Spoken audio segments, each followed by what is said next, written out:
All right, how you doing? Doing well, how are you? I'm doing pretty good, man. What's your name? They call me Smooth. Okay, Smooth. Where you from, Smooth? Originally from Knoxville, Tennessee. Okay. How old are you? 36 years old. 36 years old.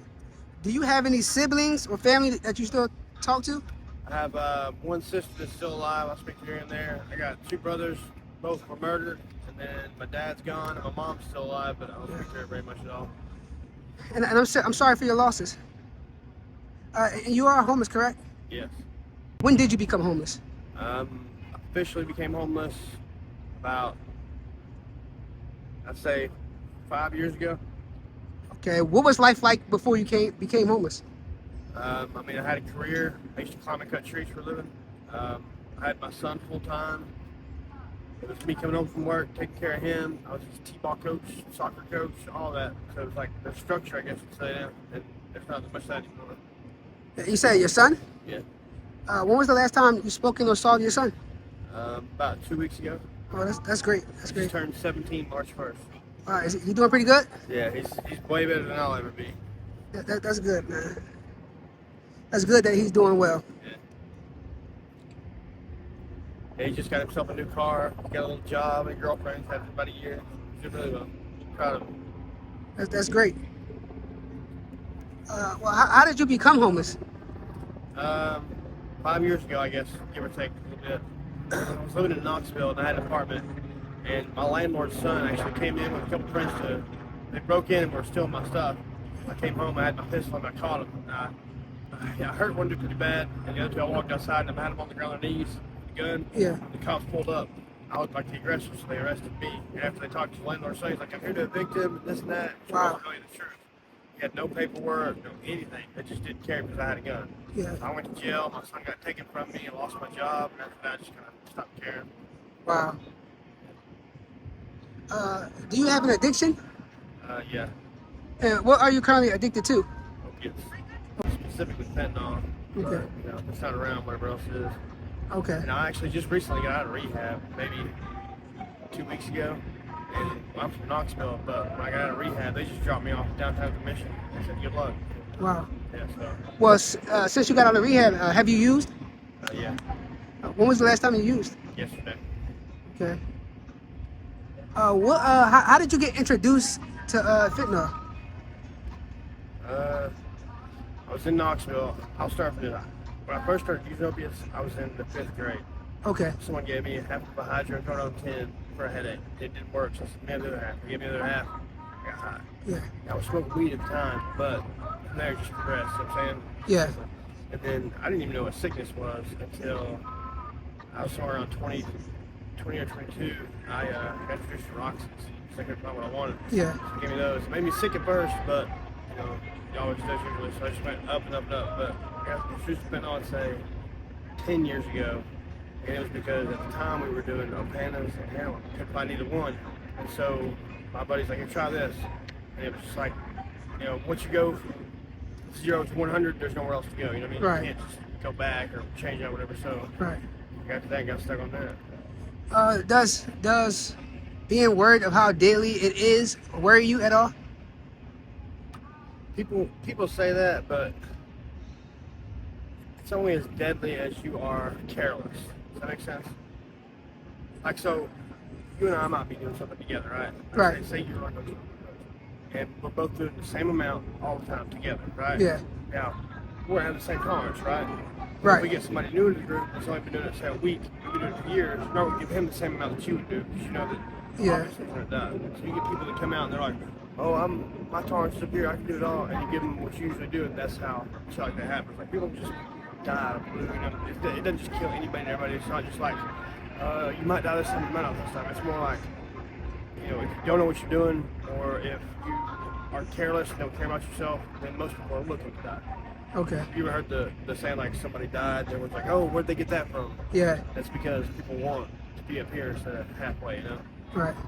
So you're saying the rumors or things that people have heard that the littlest bit of fentanyl can kill you, that's just not true? Well, if someone has never done it before, absolutely it's true. It Okay. can, yeah. But if you're someone who actively uses them, I don't think there's a person alive that can say, hey, you know, I've done this and I walked away from it. It's not possible. Right. Because it's a feeling you can't find in a, a room or a house or from somebody else. It's something you can't find anywhere else except for right there with that. You know what I'm saying? Yeah. And you have to hold it, like, take control of everything else. And, like a lot of people, like me personally, the reason I went to rehab and did what I did was because I was tired of not being able to wake up and know if I could wash my dishes or take my kids to school or Right. if I go to the beach anytime. You know what I mean? If it's not there and in my hand, I can't go anywhere without it.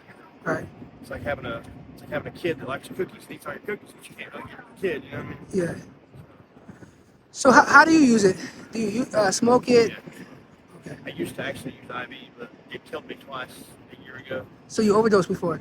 Kind of sort of. Well, I had what they call endocarditis. It's when you're using IV drugs and you get an infection in your blood and it goes to your heart. Yeah. So my heart valve went bad. I had double pneumonia in both lungs. I went septic and my heart shut down. I was on the ventilator for 3 days. After 3 days, no one cleaned my body, so they pulled the plug. I was in a coma for a day. I had enough activity in my brain that I stayed alive. Okay. So I woke up on the 4th, 5th day, and they said, look, you know, you're gonna have to get either open heart surgery or something. If you're gonna keep using, don't do it because you're gonna kill yourself. So Yeah. I haven't got the surgery yet. A year later, it happened again. I died again. So, Yeah. but I moved from Knoxville to Chattanooga, and no one in Chattanooga really used the IV drugs. I did, and since they were all smoking, I just kind of quit. Yeah. So the traumatic event didn't make you want to just stop completely? Oh yeah, but it's not that easy. Right. It's like if someone's got a leash on you, and you're trying to run and pull, Yeah. they're trying to pull back, and it's like you just walk away like it's nothing.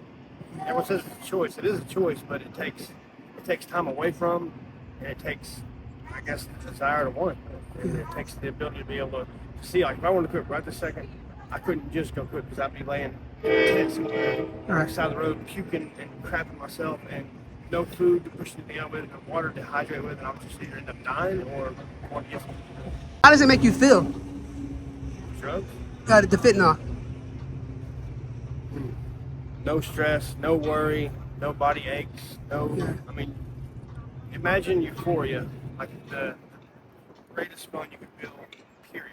Nothing better. Yeah. And it comes in.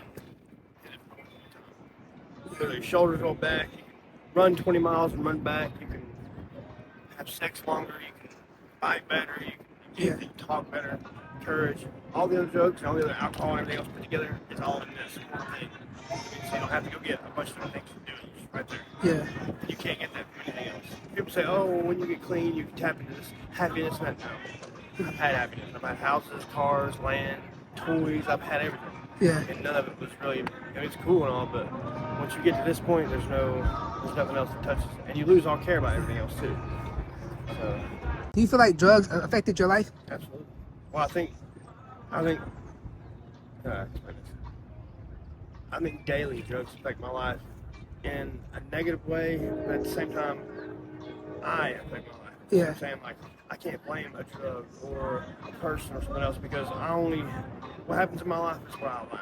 Yeah. I'm allowed to have an account. If I do, then it does. You know, so I can't really blame the drugs. It's myself. Yeah. So do you want to get clean and get off the streets and go back to a better quality of life? I'd love to have my old life back and be, where I was and content happy. But I don't know that now that I've tapped into that monster, I don't know that I can turn it off. Because I've tried to be clean. I was clean for 3.5 years, and literally for 3.5 years, every day I thought about it. Every day I craved it. Every day it was like, and so I ended up falling back into it. When one traumatic thing happens in your life, it's like, boom, straight back to your comfort zone, Yeah. Suboxones didn't work for you? Or you never tried it? I've tried them. It's just, I don't know, something about them. I don't like the fact that people want us to, so you got your drug dealer and your drugs. Yeah. You got doctors and their drugs. Why stop paying the guy that I like for the drugs that I want to go pay someone else that I don't like for something I don't want? Right. See what I'm saying? Okay. It's just the government, I think, because the government gives us the drugs. Yeah. The fentanyl that comes from here, it comes from China. It has to get here somehow, right? So I they think give it's because the Suboxone, it wings you off of the harder then you're addicted drug. to that. Yeah. Right.